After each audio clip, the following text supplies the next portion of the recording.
mayambu ahanba maktada Makhal Mathel Manipur full story collection na mayambu taramna waksabaga loinana ikok nona kurumjari ngasisu mayamgi ngahak pothana bakidamakta Manipuri horror story amamu pudana lakjari horror story asigi maming Echa Thoibi wari asina hingliba amadi leikidraba kanagumbi amataga marinjadi aibana wakana sagacharaga tabiriba singi ngahak pothana bakidamakta semjabu wari Haujik mayam da khudol tamjari Manipuri horror story Echa Thoibi Nungthil numedang wairam gi matamni lehau ningthi jaraba phijol set chaduna Pelex makhoi ani unasi haina khiba mafam madu da lakli mahang yoksilakpada Pelex mangjong na hana ngai duna leiramli lehau par prap sangsel laklaga kayam kuirage ngayo kuidrida kaino ngasi di khra thingaina khra thingli Salam dai da muktiba imanai solang silapatuda farene dugana chasilo asomda haina raduna lehau amadi Pelex gari da kakatuna makoyani thaudorakli asomna makoyani lam amada koiba chatli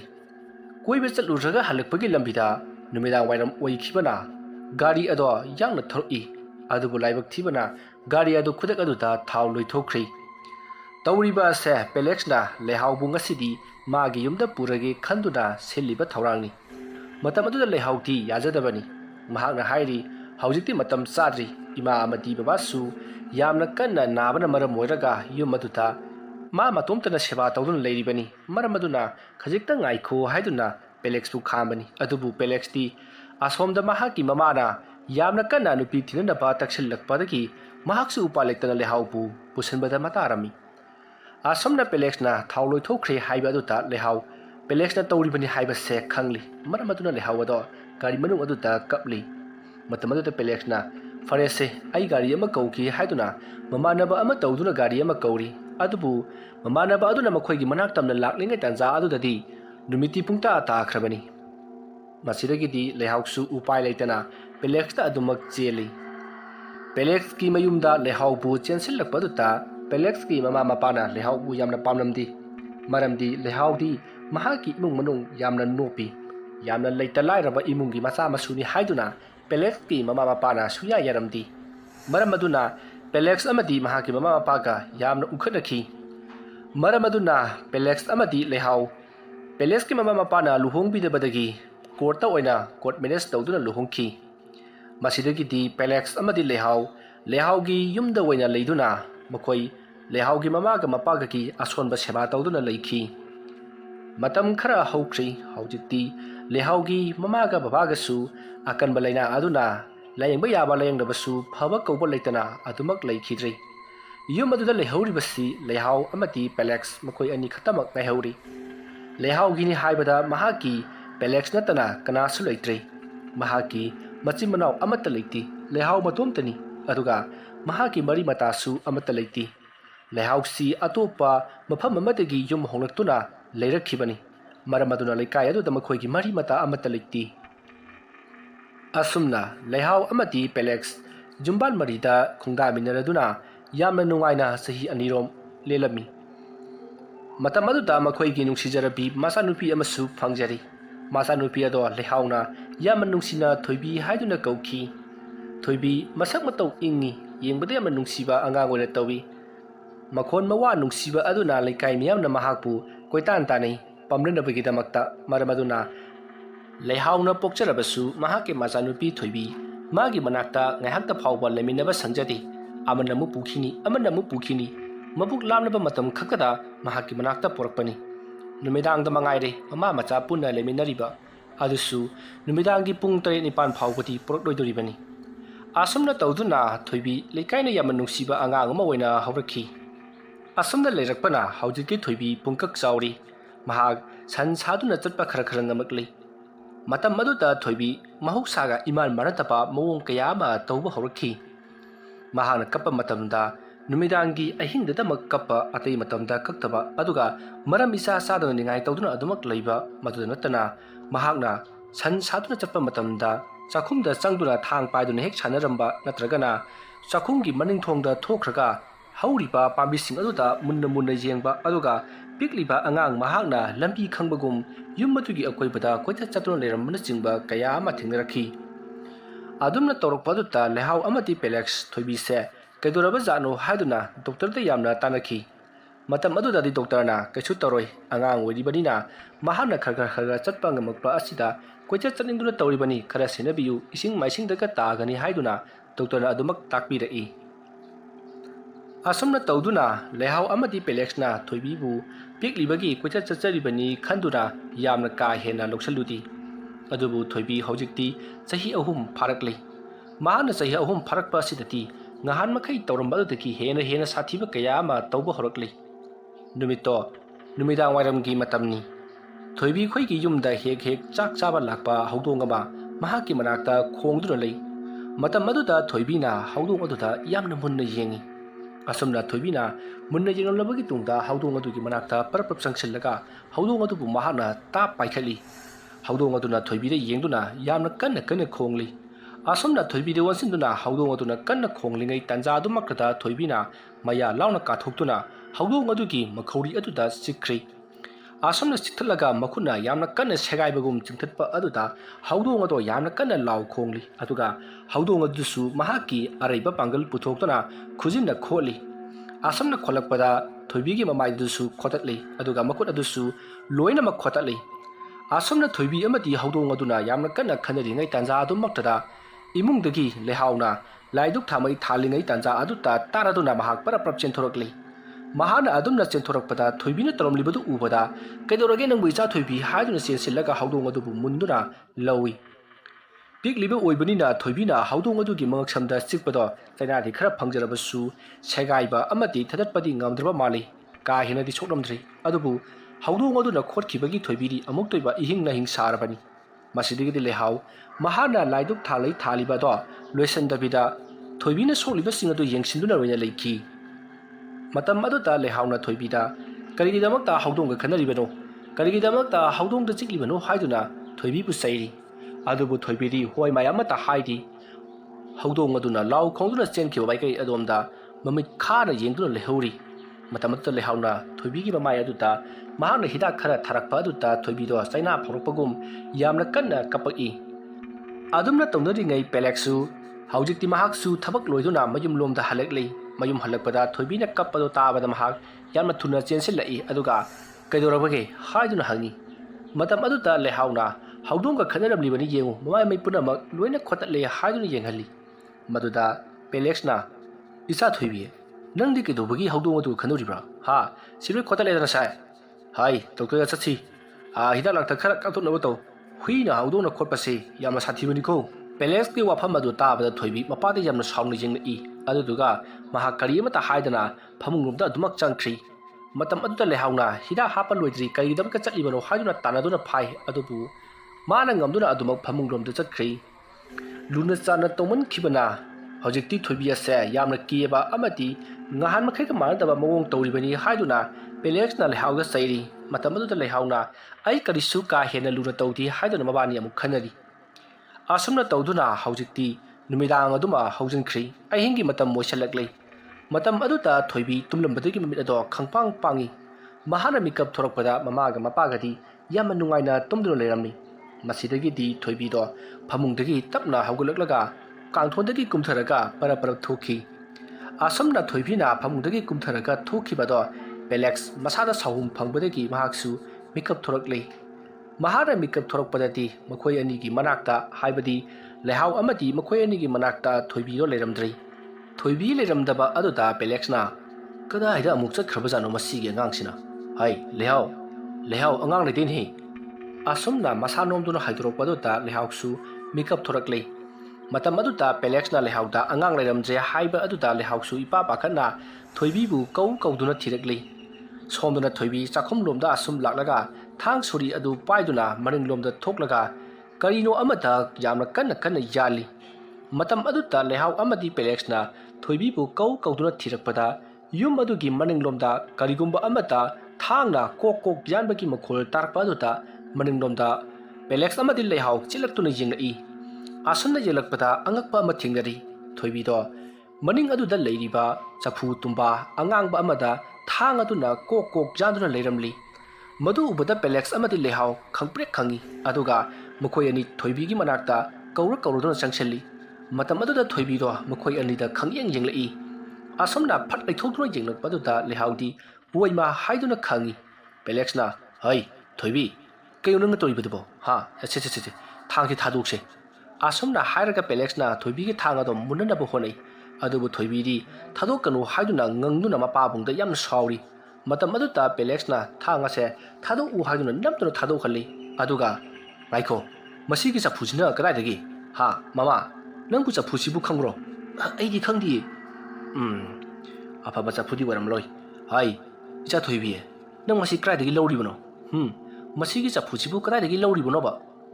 asomna hangluba aduda Thoibi hoi mai amata hairamdi Pelex amadi lehauda mami khana yengamlaga imunglomda amuk parap changkhri asomna mahana changkhrabagi tungta haujikti Pelex amadi lehauna sapu amadi thanga du yengi matam aduda sapu ado asum yengsilubada makhoi ani yamna kisilaki asomna kirakpadi ki sapu ado phamatai ta hundoklamlaga makhoi thanga du puduna imunglomda amuk changakli atuga maning thong ado lonsili asomna lonsilabagi tungta haujikti Thoibi gi manakta makhoi ani do amuk laklei Lehau amadi Pelex na Thoibi gi manakta lakku matamdadi Thoibi do phamungda ningaidana tumduna amuk leiramli matam aduda lehauna mamang thongdo chilamtabani yare nang angak chiga leminaramo ai lonsilugi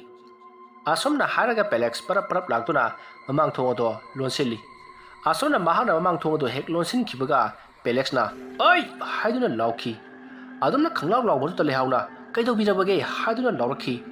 Pelex kaisu haiduna kaadu da parap changselakli lehauna kaidurino haiduna hangi matumaduda Pelex na kaisu tawdida khutchapke tawba adugini ya tomo asomna hairakpaduda lehausu khutchapagi lawbo oiramale khaladuna mahaksu adumak tumthakri Thoibi amadi lehaudo yamanungaina tumkhi asomna Pelex yum adugi yumjaida thariba fajaraba sofa aduta ngathatuna phamlaga hauji tawriba macha nupi aduna tawriba singado loinamak ningsingduna wakhal khanduna leiringai matam aduta yum adugi maninglomda kanagumba ama dung chatpagi makholama tarai Pelex haukraba macha Thoibi amadi hauji tawriba singa sigi maramda longna phamlaga wakhal kaya khallingai marak asida makholama tarakpaduta Pelex masa ado ningjing mangjing nei akoibado koyingjingi aduga tariba makholado mina chatpagira huina chatpagira haibado munna taduna leiri matam aduta Pelex na tariba khonjalado yena kharomda asum gam chakkhraga phaglang lomda amuk dung kakhatkibagi makhol tai khonjal adu tabada Pelex humangana pi kangkhri masa ado swai lawi kanagumba mana mahaki pangal thauna punamak singthokibagum masa ado ison sonthai patharaba haksang aduna sofa adu theki haugatpa phawbang ngamdabagum tawi matam aduda Pelex na karino aigi sasina asuk yamna sokthariba tawriba singase karigumba madi sodina thoklaragani ai doctor da sum hangbusina thi yagadaba mansi maibira ama tandaba yararoi nongsu ngalakadori yen khonglibasina di nongse sodina ngalaklagani nong hek ngalakpaga ai amaiba ama thiudaba yadi isa Thoibi se manghanba yabrati asomna khallaga Pelex sofa adudagi mahak tapna haugalakli aduga mahaki ka tapna lakli asomna Pelex na lakamatamda Thoibi di phamung aduta phamlaga mahak sanaduna leiramli madu ubada Pelex na ai isa Thoibi nangdi tumdrabro adumna Pelex na kaurupaduta Thoibi do Pelex ta phat jengthorei aduga mahak phajup chat jingkatuna tumina tumlo leikhi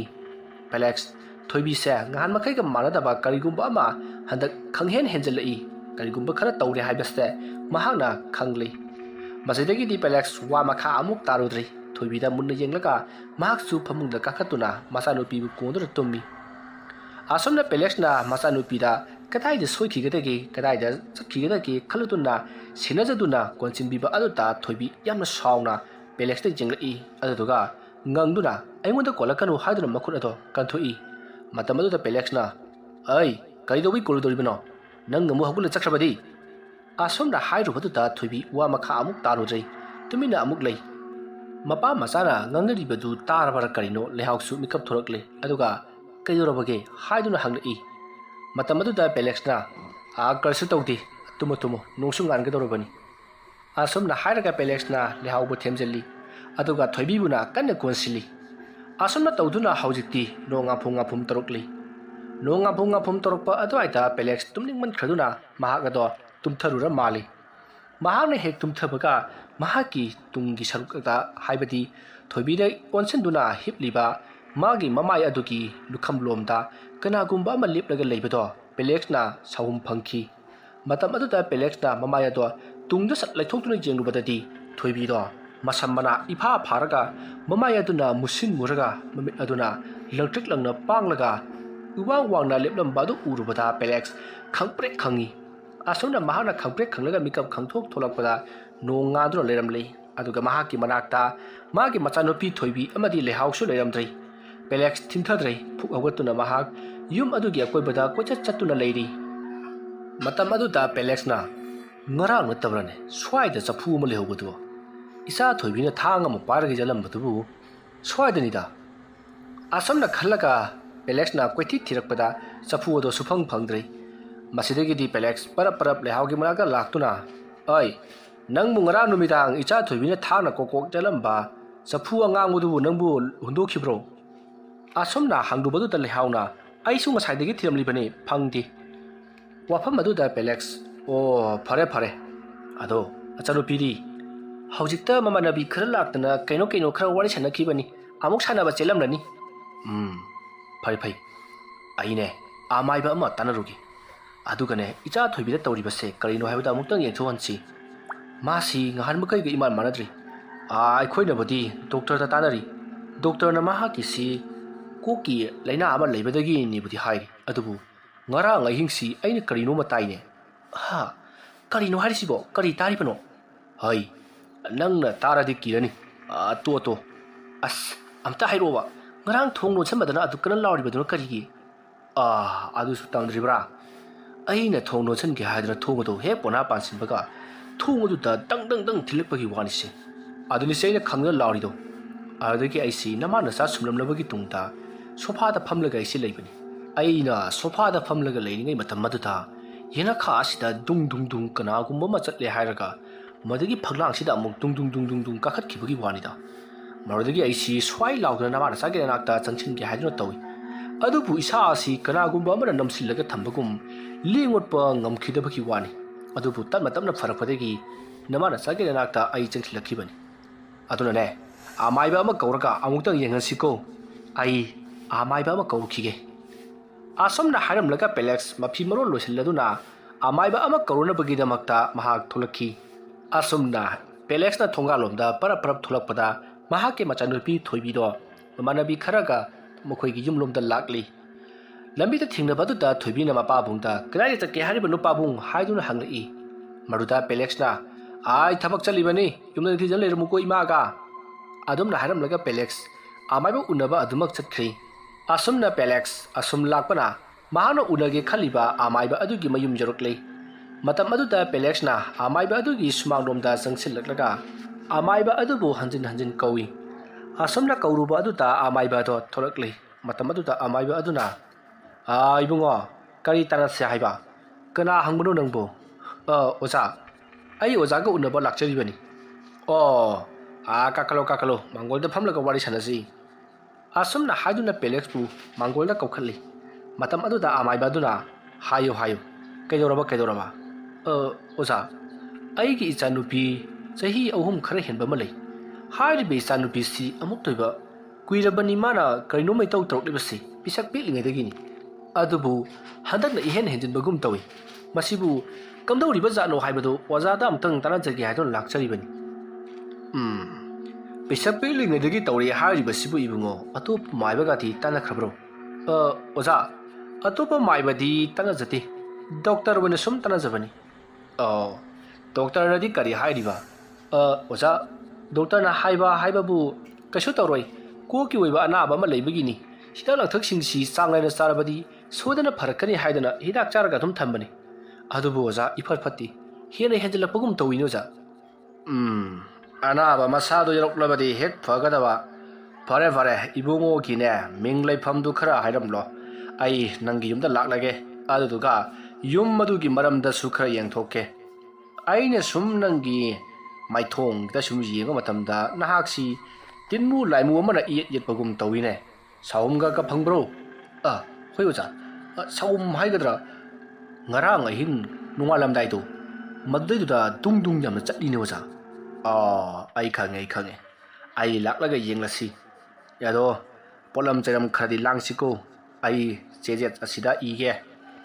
asumna hairaga amaiba ado imungda prap sang khraga si amaga kolom amaga puraduna thorakli aduga lai khwairambada sangataba polam cheram khara iraduna Pelex ta pirakli masidagi di Pelexu mahana pirakliba chejet ado puduna parap lakli amaiba aduna Pelex ta nangi yum lepham hairam jimale ibungo hairakpadagi Pelex ikau kauduna hoi oja ai haijaram ge haiduna chejet amada isalami asumna tawduna haujiti Pelex ado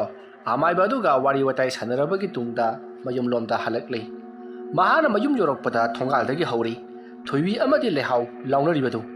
matamadu Pelex na khalli karino ne lehau gar isa Thoibi ga asukana launaribasibo angang matik natana amasi su yamna khumine kairum di tawrese ai sangshin dabida swaida ngak tatum launaribase takhige asomna Pelex tumin na lesinduna mangol gi kaset amada leptuna lei Thoibi amadi lehau imungdomda yamna kana launari matamadu lehau na Thoibi da karigidam kanangna madu tawribano nahak madu tawrabadi sirodra haibani haiduna sairi matamadu Thoibi na ai siba amadi changba nangena thaunati nang kari oiribagi haiduna sairi matamadu lehau na kari oibadi karino ai senangi namani ne nangbu senaba nangbu saunaba yopa nangbu mi ohenba haibase mama oibi ai khoigi thauni asomna haiduna Thoibi bu phu tawri matamadu Thoibi na aingonde hek phuda puro hek phubuga nang horena hing loirabani asumna kirba wahai kaya amasu hairi lehauna nang kedaudiba nang tawlingba tawrongne horena hing ai khori melaga hakki hairi bro hairina Thoibi da kubakna set thai matamadu da Pelex parpap changsilaktuna hai amuk kedaunare Thoibi Pelex na munna yengaklaga hairam laka chatki lehauna masigi angakse pharoidori piklingai dane chapu panung dapselaga phumlum khibna hena phabajani hai dine nangbo karino masini pibo karige hei da bano tawrisu rena se asomna hairaga lehauna maina chakraba amadi chakpa hauraba phi mayam ama puthokuna Pelex da utli matamadu da Pelex na haima kedori basidi kari wini gi phamunga thamba phiur punamak mana mai thaduna tormi misu redana ising patin haijilaga kaliba ai isa Thoibi asumna Pelex na Thoibi bu kauduna mahak ku thiri matamadu da Thoibi do yum adugi maning thongda leplaga uzau amata yamna munna yengduna lerami matamadu da Pelex na changsenduna Thoibi bu pangkhali araduga ai karigino nangna imaga khanari babu tawhide ko la babaga re imga changasi aduga karigino nangna mamagi aduk tanglaba phiron chingdu phamungda pairaga mai thari badi adumna hanglubadu da Thoibi na mamado yama nungsidi mahaktani ai thabak singda mahangna yeliba aina sanarabasu mahangna yeli asomna hairapadu da Pelex na icha Thoibi na sanabada mamana karigi yeliba ha nangna kamana sanabano adumna haibadu da Thoibi na aina chakhumdagi thanglo thoklaga maningda horiba lafu singa sida thinduna sanabani aduda mamana chenthoroklaga lafudo da main toradi hingidra haiduna aibu phuribani matamadu da Pelex wa makha amuk tarudri Thoibi gi pukning penaba oina hoine mama singaure ne lafudo thana thimbu kedoyegi na chanisa Thoibi mani baba asumna Thoibi amati Pelex na wari sanaduna sangsilakpa aduta lehau karino tawrisina mapa sungaur bajalo lafu asida thanga thindilaga bu phai hairine asumna murum somadu da Pelex na yare sakpu thonglabro thongna batau asumna haram laga chatkri lehau Pelex ki mo aduta mahaksu karigumba amadi khangli ngasaidagi mahak sauningbadagi kari amata ningsingludabani haujiktada Pelex se amaiba ama tanaba chatluribani haibedo mahak haudik ningsinglakpadagi Pelex na hairamliba wafam aduta mahaksu tumina dumak lehauri asumna tawduna haujikti chakhairiba sing punamak ado lehaung lotion khamjallabagi tungda chak thongna leikhi Pelex amadi Thoibi su mapa masa sanari asumna sanarakpada Thoibi na mathong maram khangdaba maming mayam amasu palli matam aduda Pelex na icha Thoibi nangna haujik palliba kari lairi ko ka haridubu karino ne wafam adu tabada Thoibi na Pelex ta munna yengai aduga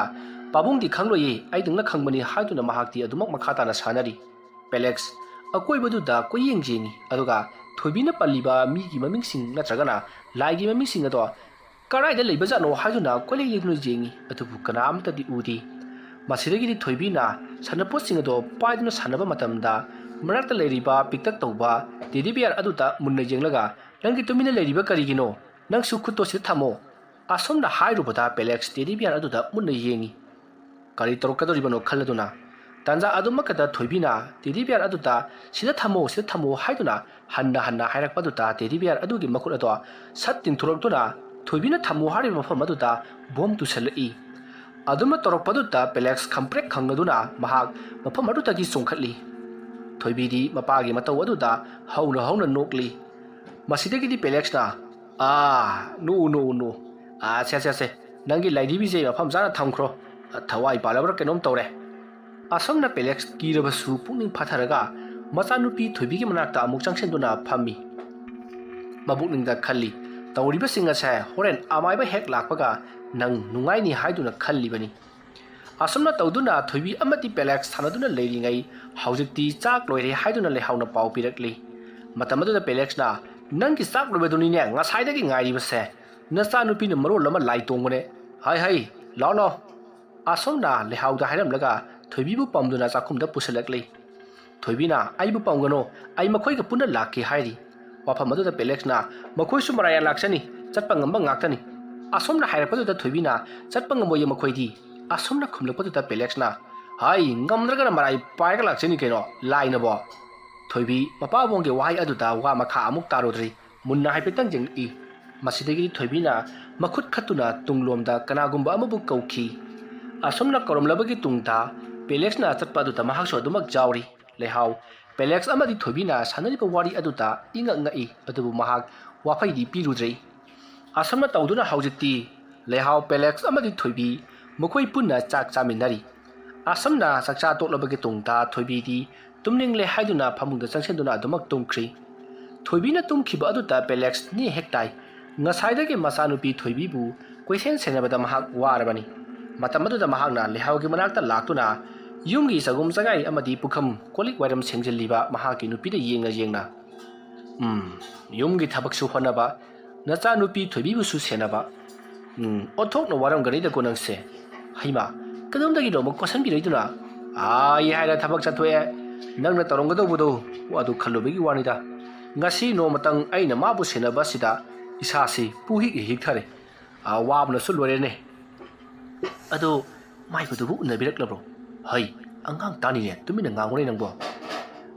hoi unarakle khore no midang wairam do lakani haibadi as moi mai begi hongna ba midang wairam se dum hara dongni hai migi su thabak leibani ne Haibaga cook lak by the cry the Yardage. I coin a hara, go lack and a hidana, Torang Torga Sunatana, Migi Sutabak Langadoribani, Tabakalo Silamle Haraga, Lakadoribani, Aduga, like Queramba Hibisimaktabu, Down Wadam Sandy Action of an Ayama Quenabanico, Yemu, Sunny Queramba Sudumongai, Madame the Queram draw, who I quickly seen yes, Sunny Nati, sorry looking away. Us, Machine Moroma, Palay Kandi, Yarasa Tablo Salo, Aine, Tongan Fawata Toluki. Yum the sum lesson base, sassing out to the Carino. Asomna Hanam Laga Pelex, Mahaki Nupi Hauda, Hypetan Jingam Laga, Tongalumda Muk Tokri. Tonga the Laduna, Amai Baduna Mahapu Tirakra Hybado, Naibo when a Mahak Lady Bunny. Asuma Tauduna Matamado Hokri, Nasaidaki Tumliba Thoibido, how you make up Torokli. Mahana make up Torokli Nutilgi Pung Ani Muktarabani. Matam Aduta, Thoibina, make up hit Torapaga, Mahaki Manakta Ladyba. Sanaport Teddy ado Mahana Munna Yengi Aduga Nang di Tumhoko I Taba Mataruki Haram Laga Thoibi Pamudagi Kumtaraga Gum Torokli Tanza Aduda Lehaudi Mangolgi Pisa Kolda Pisada Lady Bunny Thoibina Magi Matunda Satkibado Mahakanghodri Thoibi Gungam Asum Satkibana Yumatugi Pukirom da Smak Lagli Asamna Thoibina Pukirom da Satkibado Mukwiki Yumtang Nabada Liba Miu Yamana Uhori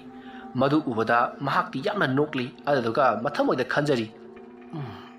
Ngasi Hyben Numit Asidaki Kanganidana Aina Toriba Tabak Kudimak Soidana Mai Paklagani Matam Kayadagi Aina Totli Tabakasi Makway Imung Nasi Power country Adubu ꯑꯩꯅ ꯇꯧꯔꯛꯂꯤꯕ ꯊꯕꯛ ꯑꯁꯤꯗ ꯃꯈꯣꯏꯅ ꯈꯪꯗ꯭ꯔꯕꯅꯤꯅ ꯊꯕꯛ ꯑꯁꯤ ꯑꯊꯨꯕ ꯃꯇꯝꯗ ꯄꯥꯡꯊꯣꯛꯂꯒꯦ ꯑꯩꯅ ꯉꯍꯥꯟꯅ ꯄꯥꯡꯊꯣꯛꯄ ꯌꯥꯔꯕꯅꯤ ꯑꯗꯨꯕꯨ ꯃꯇꯝ ꯆꯥꯗꯕꯗꯒꯤ ꯇꯣꯛꯇꯨꯅ ꯂꯩꯕꯅꯤ ꯐꯩ ꯉꯁꯤꯗꯤ ꯊꯣꯏꯕꯤꯁꯦ ꯈꯔ ꯂꯥꯛꯅꯒꯦ ꯃꯃꯥꯒ ꯃꯄꯥꯒꯁꯦ ꯏꯄꯥꯏ ꯊꯕꯥꯏꯍꯟꯒꯦ ꯈꯪꯒꯅꯤꯗꯣ ꯑꯁꯨꯝꯅ ꯌꯦꯡꯗꯨꯅ ꯂꯩꯔꯤꯉꯩ ꯊꯣꯏꯕꯤꯗꯤ ꯄꯨꯈ꯭ꯔꯤꯒꯤ ꯃꯅꯥꯛ ꯌꯧꯁꯤꯟꯈ꯭ꯔꯦ ꯄꯨꯈ꯭ꯔꯤ ꯑꯗꯨꯒꯤ ꯃꯅꯥꯛ ꯌꯧꯔꯕꯗ ꯊꯣꯏꯕꯤ ꯄꯨꯈ꯭ꯔꯤ ꯑꯗꯨꯒꯤ ꯏꯃꯥꯏ ꯑꯗꯨꯗ ꯌꯥꯝꯅ ꯃꯨꯟꯅ ꯌꯦꯡꯗꯨꯅ ꯂꯩꯔꯤ ꯇꯟꯖꯥ ꯑꯗꯨꯃꯛꯇꯗ ꯊꯣꯡꯒꯥꯜꯂꯣꯝꯗꯒꯤ ꯄꯦꯂꯦꯛꯁ ꯑꯃꯥꯏꯕ ꯑꯗꯨꯒ ꯄꯨꯟꯅ ꯋꯥꯔꯤ ꯁꯥꯟꯅꯗꯨꯅ ꯆꯪꯂꯛꯂꯤ ꯑꯁꯨꯝꯅ ꯆꯪꯂꯛꯄ ꯑꯗꯨꯗ ꯂꯩꯍꯥꯎꯅ ꯊꯣꯡꯒꯥꯜꯂꯣꯝꯗ ꯌꯦꯡꯊꯣꯔꯛꯄꯗꯗꯤ ꯑꯃꯥꯏꯕ ꯑꯗꯨꯒ ꯄꯦꯂꯦꯛꯁꯀꯅ ꯆꯪꯂꯛꯄꯤꯕꯗꯨ ꯎꯕꯗ ꯃꯍꯥꯛꯁꯨ ꯀꯣꯟꯗꯒꯤ ꯀꯨꯝꯊꯔꯛꯂꯒ ꯃꯍꯥꯛ ꯂꯥꯛꯂꯤꯕ ꯑꯅꯤ ꯑꯗꯨꯗ ꯌꯦꯡꯗꯨꯅ ꯂꯩꯔꯤ ꯇꯟꯖꯥ ꯑꯗꯨꯗ ꯄꯦꯂꯦꯛꯁ ꯑꯃꯗꯤ ꯃꯥꯏꯕ ꯑꯗꯨꯁꯨ ꯌꯧꯁꯤꯜꯂꯛꯂꯤ ꯃꯇꯝ ꯑꯗꯨꯗ ꯄꯦꯂꯦꯛꯁꯅ ꯍꯥꯏ ꯅꯆꯥꯅꯨꯄꯤꯗꯤ ꯑꯝꯇ ꯊꯣꯛꯍꯜꯂꯛꯎ ꯑꯗꯨꯝꯅ ꯍꯥꯏꯔꯛꯄꯗꯨꯗ ꯂꯩꯍꯥꯎ ꯏꯃꯨꯡꯗ ꯄ꯭ꯔꯞ ꯆꯪꯈꯤ ꯑꯁꯨꯝꯅ ꯏꯃꯨꯡꯗ ꯄ꯭ꯔꯞ ꯆꯪꯈ꯭ꯔꯒ ꯃꯄꯥꯟꯗ ꯑꯃꯨꯛ ꯄ꯭ꯔꯞ ꯆꯦꯟꯊꯣꯔꯛꯂꯤ ꯑꯗꯨꯒ ꯑꯉꯥꯡꯗꯣ ꯉꯁꯥꯏ ꯇꯨꯝꯍꯧꯕꯅꯤ ꯍꯧꯖꯤꯛ ꯂꯩꯔꯝꯗ꯭ꯔꯦ ꯍꯥꯏꯗꯨꯅ ꯄꯦꯂꯦꯛꯁꯇ ꯍꯥꯏꯔꯤ ꯃꯇꯝ ꯑꯗꯨꯗ ꯑꯃꯥꯏꯕ ꯑꯗꯨꯅ ꯀꯔꯤ ꯂꯩꯔꯝꯗ꯭ꯔꯕ ꯍꯩꯁ ꯏꯕꯨꯡꯉꯣ ꯑꯉꯥꯡꯗꯨ ꯃꯅꯤꯡꯂꯣꯝꯗ ꯀꯩꯅꯣꯝꯃ ꯇꯧꯕ ꯃꯥꯜꯂꯤ ꯑꯃꯨꯛꯀ ꯆꯠꯂꯨꯍꯩ ꯑꯁꯨꯝꯅ ꯑꯃꯥꯏꯕ ꯑꯗꯨꯅ ꯑꯐꯤꯡ ꯑꯐꯥꯏ ꯑꯣꯏꯅ ꯍꯥꯏꯔꯛꯄꯗꯨꯗ ꯄꯦꯂꯦꯛꯁ ꯑꯃꯗꯤ ꯂꯩꯍꯥꯎ ꯑꯗꯨꯒ ꯑꯃꯥꯏꯕ ꯃꯈꯣꯏ ꯑꯍꯨꯝ ꯄꯨꯟꯅ ꯃꯅꯤꯡꯂꯣꯝꯗ ꯆꯦꯜꯂꯛꯏ ꯑꯁꯨꯝꯅ ꯃꯅꯤꯡ ꯑꯗꯨꯗ ꯆꯦꯜꯂꯛꯄꯗꯗꯤ ꯊꯣꯏꯕꯤꯗꯤ ꯎꯔꯝꯗꯦ ꯊꯣꯏꯕꯤ ꯎꯗꯕ ꯑꯗꯨꯗ ꯄꯦꯂꯦꯛꯁ ꯑꯃꯗꯤ ꯂꯩꯍꯥꯎꯅ ꯀꯣꯏꯂꯩ ꯂꯩꯗꯨꯅ ꯊꯣꯏꯕꯤꯕꯨ ꯀꯧꯏ ꯑꯁꯨꯝꯅ ꯂꯩꯍꯥꯎ ꯄꯦꯂꯦꯛꯁ ꯑꯃꯗꯤ ꯑꯃꯥꯏꯕ ꯑꯗꯨꯒ ꯂꯣꯏꯅꯅ ꯊꯣꯏꯕꯤꯕꯨ ꯀꯧꯗꯨꯅ ꯃꯐꯝ ꯑꯗꯨꯋꯥꯏꯗ ꯀꯣꯏꯊꯤ ꯊꯤꯔꯤꯕꯗꯣ ꯌꯨꯝ ꯑꯗꯨꯗꯒꯤ ꯈꯔ ꯊꯥꯞꯇꯛꯅ ꯂꯩꯔꯤꯕ ꯅꯨꯄꯥ ꯑꯗꯨꯅ ꯃꯨꯟꯅ ꯌꯦꯡꯂꯒ ꯀꯔꯤꯅꯣ ꯑꯍꯜ ꯑꯃ ꯌꯧꯔꯛꯂꯤꯕꯁꯤꯅ ꯃꯁꯤꯅ ꯀꯅꯥ ꯑꯣꯏꯔꯕꯖꯥꯠꯅꯣ ꯃꯈꯣꯏꯒꯤꯁꯨ ꯑꯃꯥꯏꯕꯒ ꯇꯥꯟꯅꯕ ꯍꯧꯔꯕꯖꯥꯠꯂ ꯑꯩꯅ ꯇꯧꯔꯤꯕ ꯊꯕꯛꯁꯤꯡ ꯑꯁꯤ ꯈꯪꯈ꯭ꯔꯕꯗꯤ ꯑꯣꯟꯊꯣꯛꯅ ꯐꯔꯛ ꯇꯥꯒꯗꯧꯔꯤꯕꯗ ꯐꯔꯦ ꯑꯩ ꯆꯦꯟꯁꯤꯟꯗꯨꯅ ꯑꯐꯕ ꯁꯥꯗꯕ ꯌꯥꯗꯦ ꯑꯁꯨꯝꯅ ꯈꯜꯂꯒ ꯅꯨꯄꯥ ꯑꯗꯣ ꯄꯔꯞ ꯆꯦꯟꯊꯣꯔꯛꯂꯤ ꯑꯗꯨꯗꯨꯒ ꯇꯥꯗꯥ ꯏꯇꯩꯃ ꯀꯩꯗꯧꯕ ꯌꯥꯎꯔꯒꯦ ꯑꯁꯨꯝꯅ ꯍꯪꯂꯛꯄꯗꯨꯗ ꯄꯦꯂꯦꯛꯁꯅ ꯍꯩ ꯏꯆꯥꯅꯨꯄꯤꯗꯣ ꯁ꯭ꯋꯥꯏꯗ ꯂꯩꯔꯝꯒꯗꯕꯅꯤ ꯑꯗꯨ ꯃꯥꯡꯈ꯭ꯔ ꯃꯥꯜꯂꯤꯅꯦ ꯀꯩꯅꯣ ꯇꯥꯗꯅ ꯍꯥꯏꯔꯤꯗꯨꯕꯨ ꯃꯔꯤ ꯃꯈꯣꯡꯗ ꯁꯝꯅꯗ꯭ꯔꯦ ꯑꯁꯨꯝꯅ ꯍꯥꯏꯔꯝꯂꯒ ꯃꯍꯥꯛꯅ ꯑꯀꯣꯏꯕꯗꯨꯗ ꯀꯣꯏꯆꯦꯟ ꯆꯦꯟꯁꯤꯟꯅꯗꯨꯅ ꯌꯦꯡꯉꯤ ꯑꯗꯨꯒ ꯃꯍꯥꯛꯅ ꯄꯨꯈ꯭ꯔꯤꯗ ꯑꯉꯥꯡ ꯑꯃ ꯇꯥꯎꯔꯦ ꯍꯥꯏꯗꯨꯅ ꯄꯥꯎ ꯄꯤꯔꯛꯈꯤ ꯋꯥꯐꯝ ꯑꯗꯨ ꯇꯥꯕꯗ ꯄꯦꯂꯦꯛꯁ ꯑꯃꯗꯤ ꯂꯩꯍꯥꯎ ꯁ꯭ꯋꯥꯏ ꯂꯥꯎꯈ꯭ꯔꯤ ꯂꯩꯍꯥꯎꯗꯤ ꯆꯠꯄ ꯐꯥꯎꯕ ꯉꯝꯗꯅ ꯃꯁꯥ ꯑꯗꯣ ꯄꯨꯍꯤꯛ ꯍꯤꯛꯊꯈꯤꯗꯨꯅ ꯎꯞꯁꯤꯠ ꯆꯠꯇꯨꯅ ꯂꯩꯔꯤ ꯑꯃꯥꯏꯕ ꯑꯗꯨꯅ ꯄꯦꯂꯦꯛꯁꯇ ꯉꯥꯏꯈꯣ ꯅꯈꯣꯏ ꯆꯦꯟꯁꯤꯜꯂꯨꯒꯤꯅꯨ ꯑꯩꯅ ꯍꯥꯟꯅ ꯍꯛꯊꯦꯡꯅꯒꯦ ꯑꯁꯨꯝꯅ ꯍꯥꯏꯔꯛꯄꯗꯒꯤ ꯄꯦꯂꯦꯛꯁ ꯆꯞ ꯂꯦꯞꯄꯤ ꯑꯗꯨꯒ ꯂꯩꯍꯥꯎꯕꯨ ꯀꯣꯟꯈꯠꯇꯨꯅ ꯃꯅꯥꯛ ꯑꯗꯨꯋꯥꯏꯗ ꯂꯦꯞꯇꯨꯅ ꯂꯩꯔꯤ ꯑꯃꯥꯏꯕ ꯑꯗꯨꯅ ꯄꯔꯞ ꯆꯦꯟꯁꯤꯜꯂꯛꯂꯒ ꯇꯥꯎꯗꯨꯅ ꯂꯩꯔꯤꯕ ꯊꯣꯏꯕꯤꯒꯤ ꯃꯁꯥ ꯑꯗꯣ ꯃꯨꯟꯅ ꯌꯦꯡꯉꯤ ꯑꯁꯨꯝꯅ ꯌꯦꯡꯂꯝꯂꯒ ꯃꯅꯥꯛꯇ ꯂꯦꯞꯂꯤꯕ ꯅꯨꯄꯥ ꯑꯗꯨꯗ ꯑꯣꯟꯁꯤꯜꯂꯛꯇꯨꯅ ꯏꯕꯨꯡꯉꯣ ꯑꯉꯥꯡꯁꯦ ꯑꯃꯨꯛꯇ ꯀꯧꯈꯠꯂꯨꯍꯩ ꯑꯁꯨꯝꯅ ꯍꯥꯏꯕ ꯑꯗꯨꯗ ꯅꯨꯄꯥ ꯑꯗꯨꯅ ꯏꯉꯛ ꯀꯔꯤꯅꯣ ꯑꯣꯖꯥ ꯃꯥꯏꯕꯅ ꯍꯥꯏꯕꯤꯔꯤꯗꯨꯕꯣ ꯑꯉꯥꯡ ꯀꯧꯈꯠꯂꯨ ꯍꯥꯏꯕꯁꯤꯕꯨ ꯀꯔꯤꯅꯣ ꯄꯨꯈꯠꯂꯨ ꯍꯥꯏꯕꯗꯨꯅ ꯑꯃꯅꯤ ꯑꯩꯁꯤ ꯑꯃꯥꯏꯕ ꯑꯃꯅꯤ ꯍꯥꯏꯕꯗꯤ ꯅꯪꯗꯤ ꯃꯇꯧ ꯀꯔꯝꯅ ꯈꯪꯂꯤꯕ ꯋꯥꯍꯪ ꯑꯗꯨꯗ ꯅꯨꯄꯥ ꯑꯗꯣ ꯏꯪꯀꯣꯛ ꯂꯥꯎꯈ꯭ꯔꯦ ꯈꯨꯝꯐꯝ ꯈꯪꯗꯦ ꯍꯣꯏ ꯑꯩ ꯑꯉꯥꯡꯁꯦ ꯀꯧꯈꯠꯂꯛꯀꯦ ꯑꯁꯨꯝꯅ ꯍꯥꯏꯔꯒ ꯆꯣꯡꯊꯈꯤꯗꯨꯅ ꯑꯉꯥꯡ ꯑꯗꯣ ꯃꯍꯥꯛꯅ ꯄꯨꯈꯠꯂꯛꯂꯤ ꯑꯗꯨꯒ ꯂꯩꯀꯪꯗ ꯂꯣꯡꯊꯣꯛꯇꯨꯅ ꯊꯝꯃꯤ ꯃꯇꯝ ꯑꯗꯨꯗ ꯑꯃꯥꯏꯕ ꯑꯗꯨꯅ ꯊꯣꯏꯕꯤꯒꯤ ꯃꯅꯥꯛꯇ ꯆꯪꯁꯤꯜꯂꯒ ꯂꯩꯋꯥ ꯈꯔ ꯁꯣꯜꯂꯒ ꯊꯥꯖꯤꯟꯗ ꯈꯨꯗꯣꯝꯕꯤ ꯑꯃꯗꯤ ꯈꯨꯌꯥꯏꯅ ꯅꯝꯂꯒ ꯃꯈꯣꯡ ꯑꯅꯤꯗꯨ ꯄꯥꯏꯗꯅ ꯃꯅꯤꯡ ꯃꯃꯥꯡ ꯑꯣꯟꯊꯣꯛꯂꯒ ꯁꯛ ꯆꯨꯝꯈꯠꯇꯨꯅ ꯊꯝꯃꯤ ꯑꯁꯨꯝꯅ ꯃꯈꯣꯡ ꯑꯗꯨ ꯄꯥꯏꯔꯒ ꯃꯀꯣꯛꯅ ꯂꯩꯃꯥꯏꯗ ꯆꯨꯝꯊꯗꯨꯅ ꯊꯝꯕ ꯑꯗꯨꯗ ꯊꯣꯏꯕꯤꯗꯣ ꯏꯁꯤꯡ ꯃꯌꯥꯝ ꯑꯃ ꯍꯩꯗꯣꯔꯛꯂꯤ ꯑꯁꯨꯝꯅ ꯇꯧꯕꯗꯒꯤꯗꯤ ꯊꯣꯏꯕꯤꯗꯣ ꯂꯣꯛ ꯀꯥꯡꯈꯨ ꯈꯨꯔꯛꯈꯤ ꯃꯁꯤꯗꯒꯤꯗꯤ ꯑꯃꯥꯏꯕ ꯑꯗꯨꯅ ꯂꯩꯃꯥꯏꯗ ꯇꯞꯅ ꯊꯝꯂꯒ ꯑꯦꯂꯦꯛꯁ ꯑꯃꯗꯤ ꯂꯩꯍꯥꯎꯗ ꯆꯪꯁꯤꯜꯂꯛꯅꯅꯕ ꯂꯥꯎꯈꯤ ꯑꯁꯨꯝꯅ ꯇꯧꯕꯗꯒꯤꯗꯤ ꯄꯦꯂꯦꯛꯁ ꯑꯃꯗꯤ ꯂꯩꯍꯥꯎ ꯆꯦꯟꯁꯤꯜꯂꯛꯇꯨꯅ ꯊꯣꯏꯕꯤꯕꯨ ꯄꯝꯈꯠꯇꯨꯅ ꯀꯞꯈꯤ ꯃꯇꯝ ꯑꯗꯨꯗ ꯑꯃꯥꯏꯕ ꯑꯗꯨꯅ ꯍꯧꯖꯤꯛꯇꯤ ꯌꯨꯝꯗ ꯄꯨꯔꯁꯤꯜꯂꯛꯑꯣ ꯍꯥꯏꯗꯨꯅ ꯌꯨꯝꯂꯣꯝꯗ ꯑꯣꯏꯅ ꯄꯨꯔꯛꯂꯤ ꯂꯩꯍꯥꯎ ꯑꯃꯗꯤ ꯄꯦꯂꯦꯛꯁꯅ ꯃꯈꯣꯏꯒꯤ ꯃꯇꯦꯡ ꯄꯥꯡꯕꯤꯔꯤꯕ ꯅꯨꯄꯥ ꯑꯗꯨꯗ ꯏꯕꯨꯡꯉꯣ ꯌꯨꯝꯗ ꯑꯣꯏꯅ ꯆꯠꯂꯁꯤ ꯑꯁꯨꯝꯅ ꯍꯥꯏꯔꯝꯂꯒ ꯃꯈꯣꯏꯁꯨ ꯒꯝ ꯆꯠꯈꯤ ꯑꯗꯨꯕꯨ ꯅꯨꯄꯥ ꯑꯗꯨꯗꯤ ꯃꯈꯣꯏꯒꯤ ꯃꯇꯨꯡ ꯏꯟꯅꯔꯛꯇ꯭ꯔꯤ ꯃꯔꯝꯗꯤ ꯑꯃꯥꯏꯕ ꯑꯗꯨꯅ ꯃꯉꯣꯟꯗ ꯏꯟꯅꯔꯛꯇꯅꯕ ꯃꯈꯨꯠꯅ ꯏꯪꯒꯤꯠ ꯇꯧꯔꯝꯕꯗꯒꯤ ꯏꯟꯅꯔꯛꯇꯕꯅꯤ ꯃꯁꯤꯗꯒꯤꯗꯤ ꯅꯨꯄꯥ ꯑꯗꯨꯅ ꯈꯟꯗꯨꯅ ꯂꯩꯍꯧꯏ ꯃꯁꯤꯒꯤ ꯑꯃꯥꯏꯕꯁꯤ खरा हईसिंबा अमाइबा माले महागना आइसी इलाइ लाइना तौरिबा थबकसिंग असिगी अइना तौहनबनि हाइबसे महागना खंख्रे अदुदि अइना तानरिबा अमाइबा अदुगी मनाक्ता हौजिमक चत्तबा यादि अदुगा मखोइना हौजिक तौरिबसिंग असि हाइरुदबा यादि असमना खल्लगा नुपा अदो मफम अदु थदोक्तुना महाकी मयुमलोमदा चतखि लैहाव अमदि पेलेक्सना मचानुपी थोइबिबु मांगोलदा फक अमा थादुना हिफल्ले हौजिक फावबा थोइबि वाखल लाक्ट्रिबनि आमाइबादसु यौसलक्ले अदुगा लैहाव अमदि पेलेक्सता वनसिंदुना यारनी यारनी आई तौगेको नखोय अनि स्वासिदा फमु asomna hairaga amaiba aduna lehau amadi Pelex bu mafam amada phamali aduga amaiba aduna Thoibi gi makut macha do paikhatlaga khubak aduda sor khar kami asumna lewa mantra solaga kamlak paduta ngasai makai sor phungkatuna leiramba Thoibi do sor do khangching chingchilli asumna masa do thikapa makai sor chingchillakpa aduta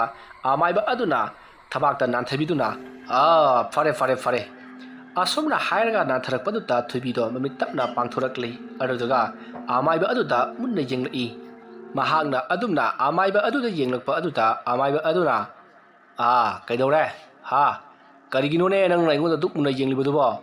hana naibu ukhrabro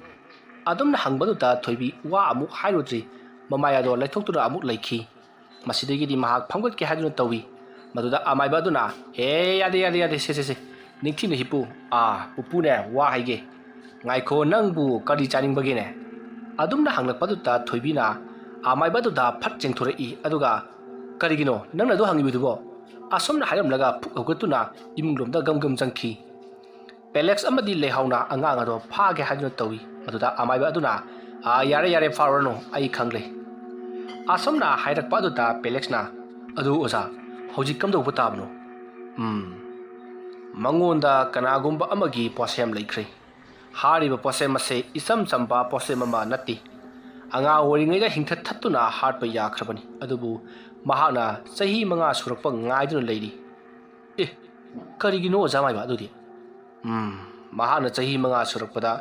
nang amadi ibe masiga punna mahana ahing amadada thana nang chamaduda ledura hat kadori kainune haisiboza asengrane thadadaba tawgunu ni ibungo aina haiba wase asengmani ne asomna mahakna nakhoi anigi hatoknabagi tungda mahak su matomta sijagani adumna nakhoi ani da sikrabadi nakhoi anigi lammasei nakhoi gi swaida leiba misak amana soyana dumak makhoi gi mamingda on khragadabani lam mikabadagi nakhoi gi angang singasita hariba thabaga se tawlibani aduga tawliba thabaga sisu ngasidagi na chahi ahum khara helakpa adwaidagi ni haibadi nakhoi gi nachanupi asina pungkak charokpa matamdagi adumak tawkhrabani matam aduda nakhoina amaibi tanaramlabadi ngasi tawliba thodok ase thokramdabasu yai adubu hawjiksu matam leiri chahi manga haibado yaudri mahak hawjik chahi khya surage oza chahi ahum khara hemada ngai adudi khara wali adunani mahaku thawai lawna ba hona ba horoklibase adubu ai laklabani na karsu tawroiko aini soida laitai nabigani hera mi bu bawa yabra amaiba sayon ai leidana oza amutang kanbiram adubu hawjik toriba singasi phanbadi yararoitra hai karigi yadani adubu khudatta phanbadi ngamoi hapta amamam kanaraga taret lak layama khoiram siko madu natrabadi pharoi ngasigiri aina mahakase khara namthabiram lage horen ahing mahakse yamna kana sathiba thabak ama tawgadori mado tawduna bagidamakta ai mahakbu namthabiramge adudi polam jairam khara langsine aina ngasai haikibasingdu langlabro hoi oza ai punamak sem saduna thamjarabani fare puthuro asumna hairaduna amaiba adugi mamangda Pelex na amaiba aduna hairakhiba polam jairam singado loinamak thenduna thamli polam seram singado yamna maruiba amata nati magi hingkhol singda panba haira amadi lay angangba tariat aduga hai manam naiba tariat adu khaktamak changlibani matam aduda Pelex na amaiba aduda hangi oza karigino tariat kalibasibo aigi isanupida changlibasibu heloirane ibungo nate sure lai sure ko nagise wa makha taraganu heloi nate ko ai lai tainage asumna amaiba aduna lewa mantra khara solabagi tungda lai tainaba loreduna Pelex ta se masigi haise nacha nupida haipetang munam namhaluchu chalu asumna hairapaduda Pelex na hayetu lawri aduga Thoibi na tumliba ka aduda parap lai matamadu Thoibi do phamungda nungaira tumlu lerami Pelex parap jangseladuna hai ado mahaki manaton mayara thami adamna thamba aduta Thoibi do mami khaksing singli aduga namthi haiduna mahakna hayedu paiduna lakuna langki matam aduta Pelex na hai kaino machibo champrani ne asumna hairapada Thoibi na karigi champrano asomna hairamlaga amuk tumki Pelex wa makha amuk tarudri mahana hojik khudokhiba champra ado pairaga mapanda amuk thorai amaiba aduna kaidore amuk launari bidi kari haino mana oza mangodadi khari naman khrabani ado mahana paiduna langtang thokre yare yare manak punak chelurubadi yare da namthi hairak pro hoi oza man nungsibata champra komla hainari bani adu mani namthi hewi namthigani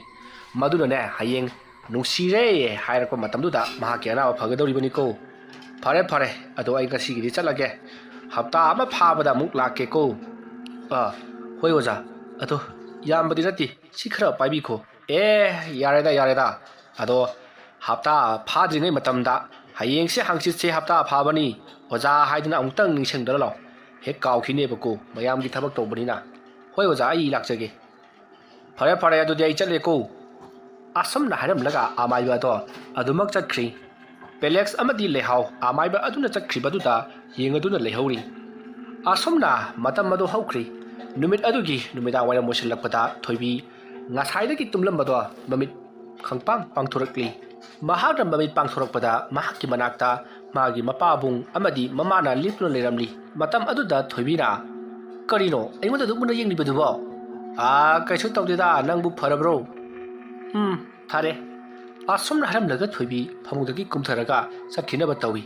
marda lehauna hai kadai da ro numit tarabani asomna hairaga khudang ado paiduna yali masidagi di thoibina ai kaisu chaloi haramlaga khudang ado phat kathoaga chatkhi maduda Pelex thoibigi matungda paraprak inai matam aduda thoibina su inarakanu haiduna Pelex ta lauri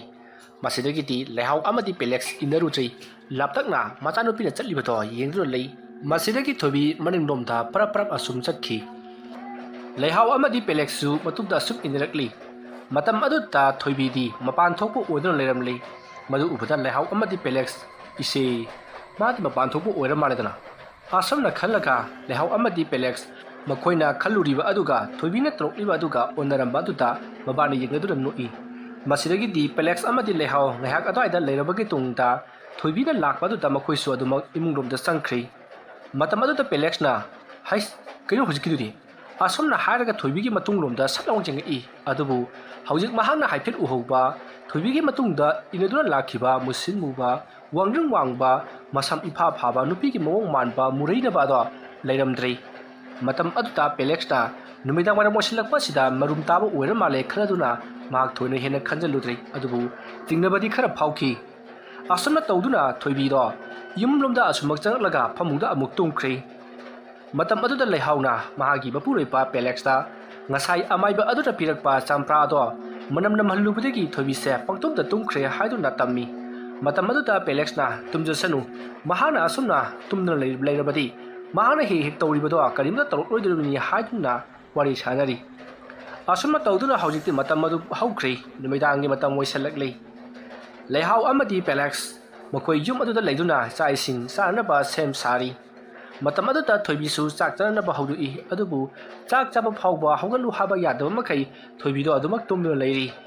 adubu lehau amadi Pelex na chak chadrabadi angang do soiba tare haiduna magi pukham ado phamungda oina pusillaktuna chak inbiri asumna chak pijarabagi tungda lehau amadi Pelex sakhumda chak chaduna muk leiri mataw asomna makhoi yani ne chak chaduna sakhum aduda leiri ngai tanja adu maktada yum madugi akoibada kanagumba ama short chatpagi makhol tari kanagumba ama na short chatpagi makhol taba aduta Pelex na haurak ledana sidi isa thoibina tumkhiba sida makhoi gi kaidong phom leitra male ne phai tawsino amaiba aduna haibadu hapta tare haibani malakadoriba hapta asida nairaga khangaridana asomna Pelex na haibadu da lehauna Pelex te yengi aduga asida tawriba sibu tasingna amadu oiramgadra haiduna hangi Pelex na mani haiduna khumi asomna makoyani makol singadu tana chak asum sari ngai ikhang khangawdana sakhumgi thongado dong thilai asomna sakhumgi maning thongaduna dong thilakpa adutta lehauti khangprek khangduna makhunna paikhat luraba chakhomado leimaida khangtha thadi matam aduda Pelex na lokangkhu khuraduna chak hari asomna tawbadu ta thong thilambadu su tumina muk leikhrai matam aduda Pelex na ai nungai khideda ai chalo nakhoina sanariba mi do asidi tungkhre asomna mahana laukibatuda lehau Pelex de yengi asomna Pelex na laukrabagi tungda chatkibagi matagum dung amuk chakhi asomna asum dung chakhrga Thoibi na tumduna leiriba ka adom da chakhiba aduta Pelex pakal aduna mahak makut ki sak adu phawba hamdok tabida machanupi Thoibi ki manak tamna chelai magi matung inaduna lehausu chelakli asomna makoi ani na chelaka matamda Thoibi na tumliba ka aduta kanagumba ama musin muba phizon setpa mami ama sangkhibado makoi ani na ui madu ubada Pelex na hai kanano haiduna lauduna chensilli asomna chensillaga Thoibi na tumliba tuda yengi adubu Thoibi di ningaiduna adumak tumduna leirami ka manung aduda kana leibano haiduna Pelex amadi lehauna koilei leiduna yengi adubu kana amata di leiramdi makoi ani na ka manung aduda koilei leiduna jengnari ngai tanja adumakta chakhum lomda pukham thadakhibaki ahoba makhola matai khonjal adu tabada lehau amadi Pelex chakhum nuda amuk chelakli adugadi makoina hojik chak charamba pukham singado mothong muram khalduna loinamak chakhairaga uptuna loinamak leiramli madu ubada Pelex amadi lehauna tawriba thabak ase onthong sathirakli maramaduna aikoi su nganta tomanaba tawsi hainaraduna makoi chak chabado loiselli makhatana amu hana charri masidagi ti Pelex amadi lehau makoi ni sangduna polik waramado chat tasilli asama tawringai matamda mafam aduda nong taramdaigi yamna kanna nong khongba horakli lehau amadi Pelex na karino hojikta thoim chak thu wadaine haiduna wari sanari adubu Pelex na tawriba se kanagumba amagi khojin tharangni ngasai amai baduna hairamli budur khangedana aikoi ga yumthang nari ba mi singa sina aikoi gi hinkhol se pambadagi aikoi bu harana pa honai haribadu nak su khangedana asomna hairapadu da lehauna adu waragana hinkhol se yonthoklamlaga aikoi kadaidano amata chakkrasi haiduna hairi matamadu da Pelex na adugi sumatam lakhigani aisu mato khanduna leiribani mafam masda leiribase aisu kaya hainadi isa Thoibi se layengba hek loibaga aikoi mafam amada yum hongkrasi hainari asomna tawduna makpani na wari sana pot loisilakpana hojikti pukham tengkot loisanbado loiri asoma lorabagi tungda mabani makoi gi karomda parap laktuna tumbanaba tawri asomna makoi ani na parap lakpada Thoibi do phamung mathak aduta maado leplaga leirami maga leplibadusu mamito chejet uisalli aduga kangal chaikhok amada makhut namana pairi aduga masa ado sumring chumna khuning kangkhatuna leplaga leiribani tawribasi mahaki sagara kanagumba amana pairaga laktuna chingkhatlaga adum thambagi mawongni maduda Thoibi na kangdongi chaikhok ado paiduna yanbagi mawongda leirami matamadu lehau amadi Pelex yansillaktuna Thoibi bu konsilli aduna Thoibi bu hek konsin khibaga Thoibi na pairamba kangan chaikhok ado khantha thadokhrei aduga mahana paikhakke torombadusu chap lepkhri adumna tawba aduta Pelex na manak adwaida kana leibano haduna koilei leiduna jengi adubu adwaidadi kara amata leiti masidagi di Pelex na khali ngasaidagi aikona chenglibasi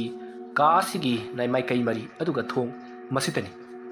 mathak lomdadi amukta phawba yenkhatri asomna khallaga Pelex na makuna leiriba ka adugi mathak lomda sat yenkhalubadadi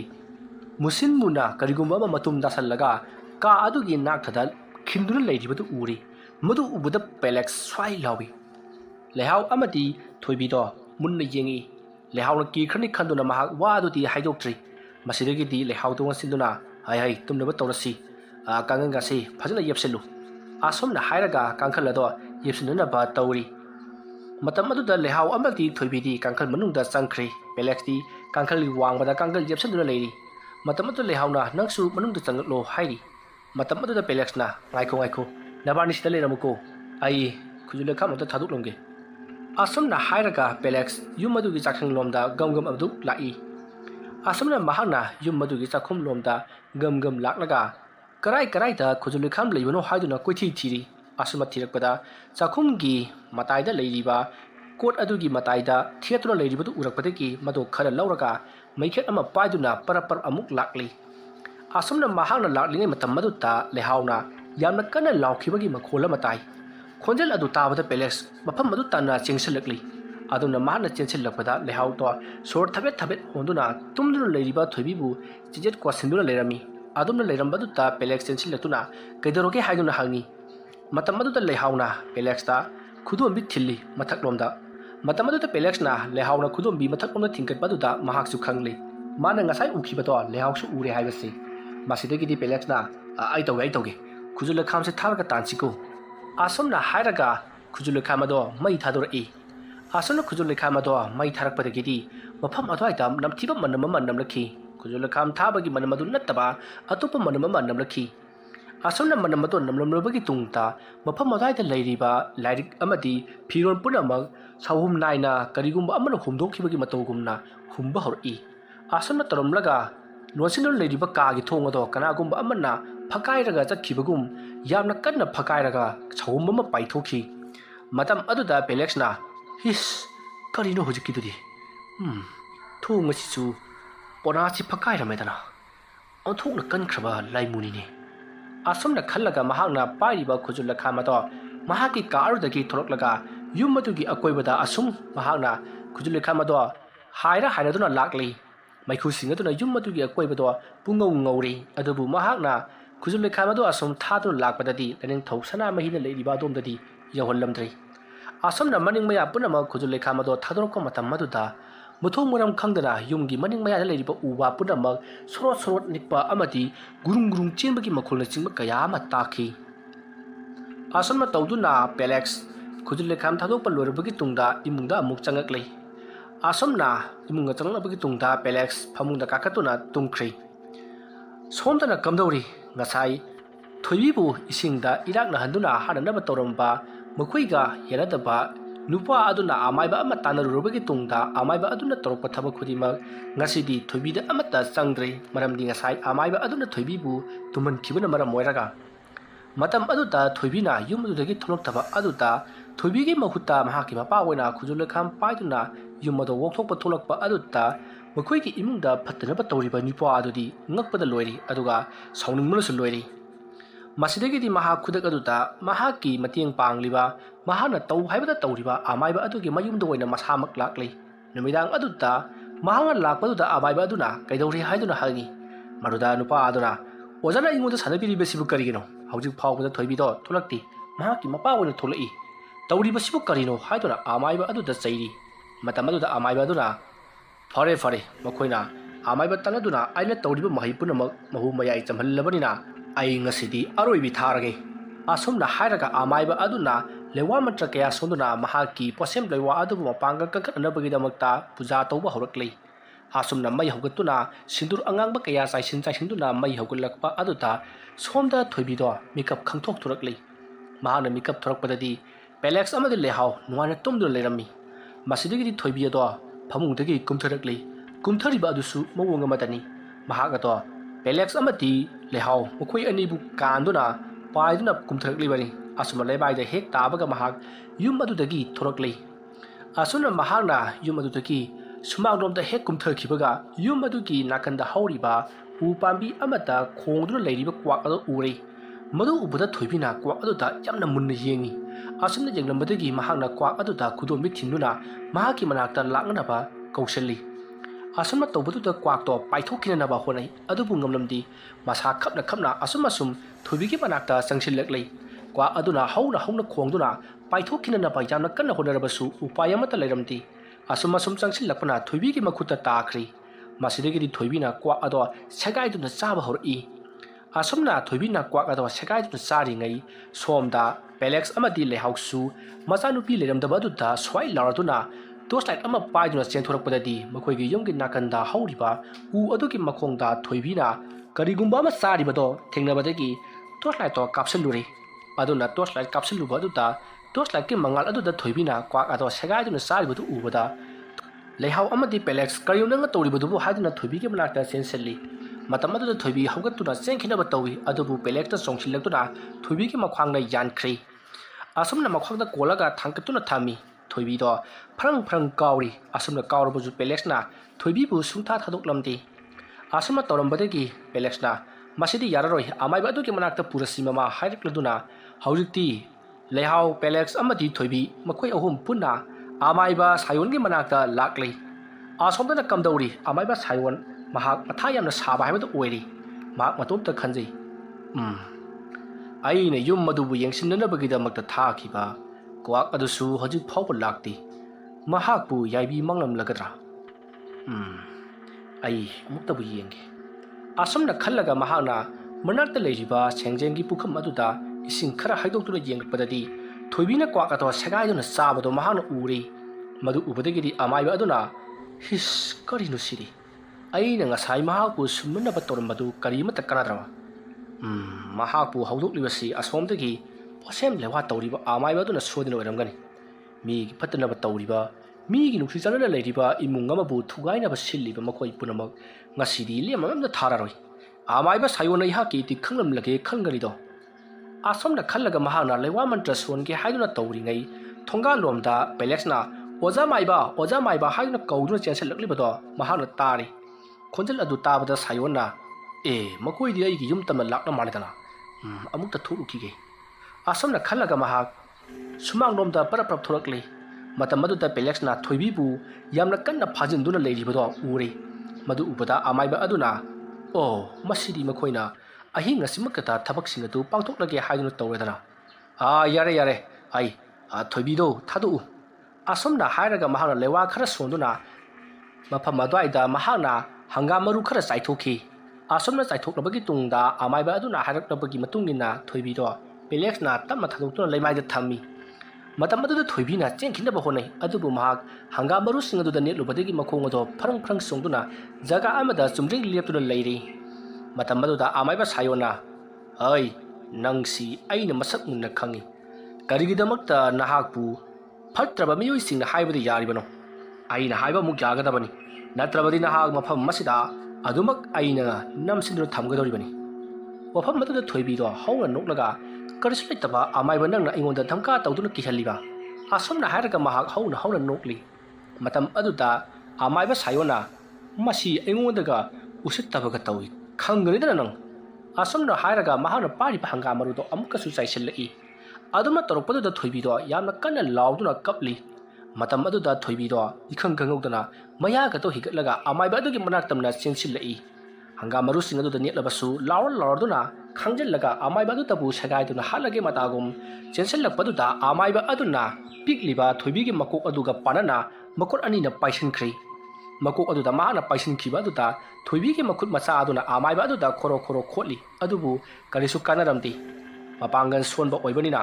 ꯇꯧꯔꯤꯕ ꯊꯕꯛ ꯑꯁꯤ ꯃꯍꯥꯛꯅ ꯆꯍꯤ 5 ꯁꯨꯔꯛꯄ ꯃꯄꯥꯡꯒꯜ ꯀꯟꯈꯠꯂꯛꯄ ꯃꯇꯝꯗ ꯑꯣꯏꯔꯝꯂꯕꯗꯤ ꯊꯣꯏꯕꯤꯅ ꯉꯝꯂꯝꯕꯁꯨ ꯌꯥꯕꯅꯤ, ꯑꯗꯨꯕు ꯃꯍꯥꯛꯅ ꯆꯍꯤ 3 ꯈꯔ ꯍꯦꯜꯂꯛꯄ 4 ꯁꯨꯔꯛꯄ ꯑꯗꯨꯋꯥꯏꯗ ꯇꯧꯈꯤꯕꯅꯤꯅ ꯃꯍꯥꯛ ꯃꯄꯥꯡꯒꯜ ꯁꯣꯜꯂꯤ, ꯑꯉꯥꯡ ꯃꯆꯥ ꯑꯣꯏꯕꯅꯤꯅ ꯃꯍꯥꯛꯅ ꯇꯧꯔꯤꯕꯗꯣ ꯀꯔꯤ ꯑꯃꯠꯇ ꯀꯥꯟꯅꯔꯝꯗꯦ꯫ ꯃꯁꯤꯗꯒꯤꯗꯤ ꯑꯃꯥꯏꯕ ꯑꯗꯨꯅ ꯅꯣꯛꯂꯒ ꯀꯔꯤꯁꯨ ꯂꯩꯇꯕ ꯑꯉꯥꯡ ꯃꯆꯥ ꯃꯉꯣꯟꯗ ꯁꯥꯗꯣꯡꯂꯒ ꯀꯔꯤ ꯀꯥꯟꯅꯒꯅꯤ? ꯑꯄꯪꯕ, ꯅꯈꯣꯏ ꯍꯧꯖꯤꯛꯇꯤ ꯈꯪꯒꯅꯤꯗꯣ꯫ ꯑꯁꯣꯝꯅ ꯍꯥꯏꯔꯒ ꯃꯍꯥꯛꯅ ꯃꯆꯤꯟꯗ ꯂꯩꯋꯥ ꯈꯔ ꯁꯣꯜꯂꯤ, ꯑꯗꯨꯒ ꯃꯍꯥꯛꯅ ꯃꯉꯛ ꯑꯗꯣ ꯎꯔꯨ ꯎꯪꯉꯒ ꯁꯣꯔ ꯑꯗꯣ ꯁꯥꯡꯅ ꯆꯤꯡꯁꯤꯜꯂꯤ꯫ ꯑꯁꯨꯝꯅ ꯑꯃꯥꯏꯕꯗꯨꯅ ꯁꯣꯔ ꯆꯤꯡꯁꯤꯟꯕ ꯃꯇꯝꯗ ꯄꯦꯂꯦꯛꯁ ꯑꯃꯗꯤ ꯂꯩꯍꯥꯎꯅ ꯀꯔꯤꯒꯨꯝꯕ ꯑꯃ ꯎꯈꯤ, ꯃꯗꯨꯗꯤ ꯑꯃꯥꯏꯕ ꯑꯗꯨꯒꯤ ꯊꯥꯖꯤꯟꯗ ꯆꯤꯡꯁꯤꯜꯂꯤꯕ ꯅꯨꯡꯁꯤꯠꯁꯤꯡ ꯑꯗꯣ ꯉꯥꯡꯂꯩꯅꯕ ꯃꯩꯒꯤ ꯃꯆꯨ ꯃꯥꯟꯕ ꯈꯔ ꯃꯔꯛ ꯑꯗꯨꯗ ꯌꯥꯝꯅ ꯄꯤꯛꯅ ꯌꯥꯎꯈꯤꯕꯗꯣ ꯎꯔꯤ꯫ ꯃꯗꯨ ꯎꯕꯗ ꯄꯦꯂꯦꯛꯁ ꯑꯃꯗꯤ ꯂꯩꯍꯥꯎ ꯌꯦꯡꯅꯩ, ꯃꯈꯨꯠ ꯆꯦꯠ ꯄꯥꯏꯅꯩ꯫ ꯃꯁꯤꯗꯒꯤꯗꯤ ꯑꯃꯥꯏꯕ ꯑꯗꯨꯅ ꯊꯣꯏꯕꯤꯒꯤ ꯂꯋꯥꯏ ꯂꯤꯝꯐꯨꯗ ꯃꯍꯥꯛꯅ ꯍꯧꯖꯤꯛ ꯆꯤꯡꯁꯤꯜꯂꯤꯕ ꯁꯣꯔꯗꯣ ꯇꯞꯅ ꯀꯥꯝꯊꯔꯛꯏ꯫ ꯑꯗꯨꯝꯅ ꯇꯧꯔꯛꯄ ꯑꯗꯨꯗ ꯊꯣꯏꯕꯤꯗꯣ ꯈꯨꯇꯨꯝ ꯀꯟꯅ ꯇꯥꯁꯤꯟꯗꯨꯅ ꯃꯍꯥꯛ ꯌꯥꯝꯅ ꯀꯟꯅ ꯂꯥꯎꯔꯤ, ꯑꯗꯨꯒ ꯑꯃꯥꯏꯕ ꯑꯗꯨꯒꯤ ꯃꯁꯥꯗ ꯃꯈꯨꯠꯅ ꯈꯣꯠꯂꯤ꯫ ꯑꯗꯨꯕꯨ ꯑꯃꯥꯏꯕ ꯁꯥꯌꯣꯟꯅꯗꯤ ꯃꯍꯥꯛꯅ ꯇꯧꯔꯤꯕ ꯊꯕꯛ ꯑꯗꯨ ꯁꯨꯡꯂꯦꯞꯂꯝꯗꯦ꯫ ꯃꯍꯥꯛꯅ ꯑꯁꯨꯝꯅ ꯁꯣꯔ ꯀꯥꯝꯊꯔꯛꯄꯗꯒꯤꯗꯤ ꯊꯣꯏꯕꯤꯗꯣ ꯃꯐꯝ ꯑꯗꯨꯋꯥꯏꯗ ꯄꯣꯔꯣꯛ ꯆꯥꯛꯄꯒꯤ ꯃꯇꯥꯒꯨꯝ ꯃꯁꯥ ꯄꯨꯝꯅꯃꯛ ꯃꯈꯨꯠꯅ ꯁꯨꯔꯨ ꯅꯥꯟꯗꯨꯅ ꯑꯩ ꯆꯥꯛꯂꯦ, ꯑꯩ ꯁꯤꯔꯦ ꯍꯥꯏꯗꯨꯅ ꯂꯥꯎꯔꯤ꯫ ꯑꯁꯨꯝꯅ ꯊꯣꯏꯕꯤꯅ ꯇꯧꯔꯤꯕ ꯑꯁꯤꯒ ꯆꯞ ꯃꯥꯟꯅꯅ ꯑꯁꯣꯝꯗꯁꯨ ꯊꯣꯏꯕꯤꯒꯤ ꯃꯁꯥꯗ ꯕꯨꯠ ꯊꯥꯖꯤꯜꯂꯤꯕ ꯑꯃꯥꯏꯕ ꯑꯃꯗꯤ ꯑꯃꯥꯏꯕ ꯑꯗꯨꯗ ꯕꯨꯠ ꯊꯥꯖꯤꯟꯕꯤꯌꯨ ꯍꯥꯏꯗꯨꯅ ꯃꯇꯦꯡ ꯅꯤꯕ ꯂꯥꯛꯏꯕ ꯅꯨꯄꯥ, ꯃꯈꯣꯏ ꯑꯅꯤ ꯑꯗꯨꯁꯨ ꯃꯐꯝ ꯑꯗꯨꯋꯥꯏꯗ ꯊꯔꯣ ꯑꯣꯟꯗꯨꯅ ꯈꯥꯡꯂꯤ꯫ ꯑꯁꯨꯝꯅ ꯇꯧꯔꯝꯕꯗꯒꯤꯗꯤ ꯑꯃꯥꯏꯕ ꯑꯗꯨꯅ ꯊꯣꯏꯕꯤꯒꯤ ꯂꯋꯥꯏ ꯂꯤꯝꯐꯨꯗ ꯀꯥꯝꯕ ꯑꯗꯣ ꯂꯦꯞꯂꯒ ꯍꯧꯖꯤꯛꯇꯤ ꯅꯣꯏꯒꯤ ꯂꯩꯔꯤꯕ ꯄꯣꯠꯁꯦꯝ ꯂꯩꯋꯥ ꯐꯠꯇꯕ ꯕꯨꯠ ꯄꯨꯝꯅꯃꯛ ꯑꯩꯅ ꯁꯠꯂꯕꯅꯤꯍꯦ꯫ ꯑꯁꯣꯝꯅ ꯍꯥꯏꯔꯒ ꯊꯣꯏꯕꯤꯒꯤ ꯈꯣꯏꯗꯧꯗ ꯃꯍꯥꯛꯅ ꯃꯈꯨꯕꯥꯛ ꯑꯗꯣ ꯄꯥꯛ ꯊꯥꯔꯤ, ꯑꯗꯨꯒ ꯀꯔꯤꯒꯨꯝꯕ ꯑꯃ ꯁꯠꯇꯣꯛꯄꯒꯨꯝ ꯃꯈꯨꯠꯅ ꯀꯟꯅ ꯄꯥꯏꯁꯤꯜꯂꯒ ꯈꯪꯁꯠ ꯁꯠꯇꯣꯛꯈꯤ꯫ ꯑꯗꯨꯝꯅ ꯇꯧꯕ ꯑꯗꯨꯗ ꯊꯣꯏꯕꯤꯗꯣ ꯀꯟꯅ ꯂꯥꯎꯔꯝꯂꯒ ꯃꯍꯥꯛ ꯂꯩꯃꯥꯏꯗ ꯂꯣꯡꯅ ꯇꯥꯈ꯭ꯔꯤ꯫ ꯃꯇꯝ ꯑꯗꯨꯗ ꯑꯃꯥꯏꯕ ꯁꯥꯌꯣꯟꯅ ꯑꯉꯥꯡ ꯑꯁꯦ ꯄꯥꯡꯈꯠꯂꯨ ꯍꯥꯏꯔꯝꯂꯒ ꯃꯍꯥꯛ ꯃꯅꯤꯡꯂꯣꯝꯗ ꯄꯔꯞ ꯆꯠꯈꯤ, ꯑꯗꯨꯒ ꯃꯍꯥꯛꯅ ꯍꯥꯟꯅꯅ ꯁꯦꯝ ꯁꯥꯗꯨꯅ ꯊꯝꯈ꯭ꯔꯕ ꯊꯥꯡ ꯑꯃꯗꯤ ꯄꯣꯠꯂꯝ ꯆꯩꯔꯝꯁꯤꯡ ꯑꯗꯨꯒꯤ ꯃꯊꯛꯇ ꯃꯍꯥꯛꯅ ꯄꯥꯏꯔꯛꯈꯤꯕ ꯁꯛꯎꯗ꯭ꯔꯕ ꯑꯗꯣ ꯊꯝꯃꯤ, ꯑꯗꯨꯒ ꯊꯥꯡ ꯑꯗꯨꯅ ꯀꯅꯥꯗꯤ ꯎꯍꯟꯗꯕꯤꯗ ꯃꯍꯥꯛꯅ ꯃꯀꯛ ꯀꯛꯊꯠꯂꯛꯂꯤ꯫ ꯑꯗꯨꯝꯅ ꯇꯧꯔꯤꯕ ꯑꯗꯣ ꯄꯦꯂꯦꯛꯁ ꯑꯃꯗꯤ ꯂꯩꯍꯥꯎꯅ ꯀꯔꯤꯅꯣ ꯍꯥꯏꯕꯗꯤ ꯈꯪꯗꯦ, ꯑꯃꯥꯏꯕ ꯑꯗꯨꯅ ꯄꯥꯏꯔꯤꯕꯗꯣ ꯀꯔꯤꯃꯠꯇ ꯎꯕ ꯅꯠꯇꯦ꯫ सुपनगी आमाइबा अदु खक्तना उजबगी वानी आमाइबा अदुगी मखुना पारिबदो मी अमगी खुदांगनी खुसा यावरबा खुदांगनी हौजिकसु खुसा अदो फरंग फरंग चोंगदुना खांगली खुसा सिंग अदो मथंग मथंग आमाइबा अदुगी थांगा मकक मकक कक्थलकली असमना मकक मकक कक्थलकपा अदुता असोमदा थोइबिदा बुत थाजलिबा आमाइबा अदुदी मसा अदो थांगना मकक मकक कक्लकपगुम यामना वामन खिबना मसा अदो इखेंग हायथादुरा मफम अदु मक्कता सिरी आमाइबा अदुना सिखिबदुदा मतेंग निबा लाखिबा नुपा अदुसु किरदुना मफम अदु थादोकनबा चेनखी असमना महाना चेंथोरकपदा आमाइबा अदुना लाव खोंबुगी मखोल अदु ताबदगी लेकाइगी मियोइसिंगना कैदौबा यारोबा जानो हाइदुना चेंथोरकपदा नुपा अदुना चेंथोरकपदुगा पाचानबदगी मयामना कैदौरे हाइदुना फारी मसिदगी खरा अमना आमाइबा मा ई वोदुना सिरमले मसी हौजिक चेंख्रिबा नुपा अदुना हालंबा ओइरमगनी हाइदुना लाउनरखी मसिदगी मयाम चंगदुना नुपा अदुसु फुमनबदगी मफम मदुमक्तदा सिरी आसमना तौबदुदा असोमदा थोइबिबु लायेंलिबा आमाइबा अदुदी माना तौजबना मसाना फंगजबनी मसिदा करिसु कानब गाय लेती आसमना खल्लगा महाक मोमोन नोकली मदुगी मतुंग महाना मकक मकक कक्थखरबा सरू सरांगी खुदांग पाम्बोम सिंगदो महाना लेवा मंत्र सोंदुना मफम साना थेंदुना थमी असमना महाना थेंदुना थमलगा लेवा मंत्र खरा खुबा अहुमला खुदुना खोइरमलकपदगिदी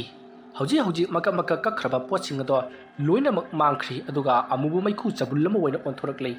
मसिदगिदी आमाइबा सायोंदा अमुबु मैखु चबुल अदुना मुन्ना अमुक्तंग यंगमलगा मफम मदुदगी साइथोक्तुना मांख्री आमाइबा सायोन हौजिक्ति लाई ताइनबा पुनमक लोइरबगी तुंगता थोइबिगी मनाक्ता अमुक लाक्ली पेलेक्स अमदि लेहाव चुमद्रिंग सुमांग अदुदा लेप्तुना अदुमक लेरम्मी मतम अदुदा आमाइबा सायोना सिदगिदी करसु तौररोय आसमना हाइरगा थोइबिगी मराइबक्ता सोर खरा कामथबिरी मतुगी मतुंग चलो चलो हयेंग अयुक्तो अरुदा अई नखोइदा लाके अदुगा लायमा खुरम थोक्सी मरुदगिदी कैसु तौररोय आसमना हाइरगा लेहाव अमति पेलेक्सबु मयुम लोमदा हललकलै पेलेक्सना थोइबिबु पमदुना चटली